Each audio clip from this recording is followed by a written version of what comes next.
ಮನೆಗೆ ಹಾಗೂ ಓಡಾಟಕ್ಕೆ ತೊಂದರೆ ಆಗಿದ್ದ ವಿದ್ಯುತ್ ಟ್ರಾನ್ಸ್ಫಾರ್ಮರ್ ಸ್ಥಳಾಂತರ. ಸುದ್ದಿಯ ವಿವರ. ನಗರದ 22ನೇ ವಾರ್ಡ್ನ ಕಾರಂಜಿಕಟ್ಟೆ ಭವಾನಿ ಟಾಕೀಸ್ ಮುಂಭಾಗ ಇದ್ದ ರಾಜಣ್ಣ ಅವರ ಮನೆ ಮುಂದೆ ಇದ್ದ ವಿದ್ಯುತ್ ಟ್ರಾನ್ಸ್ಫಾರ್ಮರ್ ನಗರಸಭೆ ಸದಸ್ಯ ಶಮಾ ತಾಜ್, ಕಾಂಗ್ರೆಸ್ ಮುಖಂಡ ಮಹಮ್ಮದ್ ರಫೀರವರ ಸಹಕಾರದಿಂದ ಕಳೆದ 40 ವರ್ಷಗಳಿಂದ ಮನೆಗೆ ಅಡ್ಡಲಾಗಿದ್ದ ಹಾಗೂ ಓಡಾಟಕ್ಕೆ ತೊಂದರೆ ಆಗಿದ್ದ ವಿದ್ಯುತ್ ಟ್ರಾನ್ಸ್ಫಾರ್ಮರ್ ಅನ್ನು ಸ್ಥಳಾಂತರ ಮಾಡಿದ್ದು ಮಹಮ್ಮದ್ ರಫಿ ರವರಿಗೆ ರಾಜಣ್ಣ ಅಭಿನಂದನೆಗಳನ್ನು ಮನೆ ಮಾಲೀಕ ತಿಳಿಸಿದರು.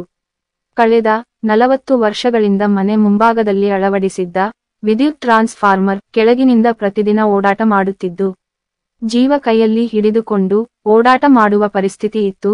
ತಾವು ಹಿಂದಿನ ಎಲ್ಲಾ ಶಾಸಕರುಗಳಿಗೆ, ಇಲಾಖೆ ಅಧಿಕಾರಿಗಳಿಗೆ ಮನವಿ ಮಾಡಿದ್ದರೂ ಪ್ರಯೋಜನ ಆಗಿರಲಿಲ್ಲ ಎಂದು ತಿಳಿಸಿದರು.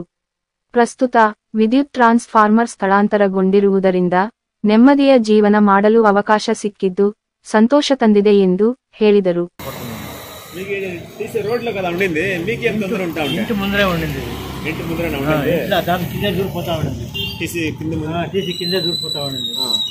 దానికి చాలా సందేశం ఉండే మా ఇంట్లో పాత్రకి కొంత ఇడే వస్తూ ఉండింది, సామాన్లు అంతా కడుగుతూ ఉండింది. ఇడే ಭಾಳ ಅದು ಟಿ ಸಿ ತೆಗಿಬೇಕಂತ ಯಾರು ಹೇಳಿದ್ರಿ ನೀವು? ನಾವು ಉತ್ತೂರು ಪ್ರಕಾಶ್ ಹೇಳಿದ್ರಿ, ಶ್ರೀನಿವಾಸ ಗೌಡ ಹೇಳಿದ್ರಿ, ಬಾಬು ಕೌನ್ಸಿಲರ್ ಬಾಬು ಅವ್ರಿಗೂ ಹೇಳಿದ್ವಿ, ಆಯಿತು ಅಂತ ಹೇಳಿದ್ರು. ಜಮೀರ್ ರಾಯರ್ಗೂ ಹೇಳಿದ್ವಿ. ಅವರ ಕೌನ್ಸಿಲರ್ ಆಗ ಅವರು ಏನೋ ಮಾಡೋಣ ತೆಗಿಸ್ತೀನಿ ನಮ್ಮ ಗೆಲ್ಸ್ರಿ ಆಗ್ತದೆ. ಆಮೇಲೆ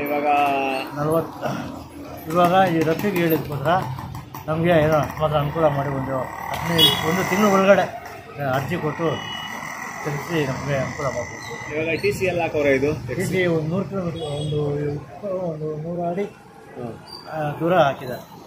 ಮೈದಾನ ಇದೆ ಅಲ್ಲಿ ಮೈದಾನದಲ್ಲಿ ಹಾಕಿದ್ದಾರೆ. ಟಿ ಸಿ ತೆಗೆದ ನಂತರ ನಿಮ್ಗೆ ಅನುಕೂಲ ಆಗಿದೆ? ಅನುಕೂಲ ಆಗಿದೆ.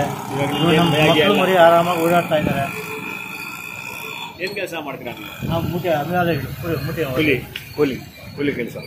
ಅಲ್ಲಿ ನಿಮ್ಮ ಮನೆ ಮುಂದೆ 40 ವರ್ಷದಿಂದ ಟಿ ಸಿ ಇತ್ತು, ಯಾರು ತೆಗ್ಸಿಲ್ಲ? ಎಷ್ಟು ಶಾಸಕರು ಬಂದ್ರು, ಎಷ್ಟು ಹೋದ್ರು? ಅರ್ಜಿಗಳು ಬೇಜಾರು ಅರ್ಜಿಗಳು ಕೂಡ ಕೊಟ್ಟಿದ್ದೀವಿ. KB ರಿಪೇರ್ ಕೊಟ್ಟರು, ಅವ್ರು ಯಾರು ಗಮನಿಸ್ಕೊಂಡಿಲ್ಲ? ಏನು ಗಮನಿಸ್ಕೊಂಡಿಲ್ಲ. ಯಾರು ನಮ್ಗೆ ಇದು ಮಾಡಿಲ್ಲ. ಆಯಿತು ನೋಡ್ತೀರಿ ಅಂತ ಹೇಳಿದಾರೆ ಅಷ್ಟೇ. ಇಷ್ಟು ಗಮನಿಸ್ಕೊಂಡು ಇಷ್ಟು ಸಿದ್ಧವಾಗಿ ಕೆಲಸ ಮಾಡಿದ್ದು ಇವರೊಬ್ಬರೇ. ಯಾರು? ರಫೀಕ್.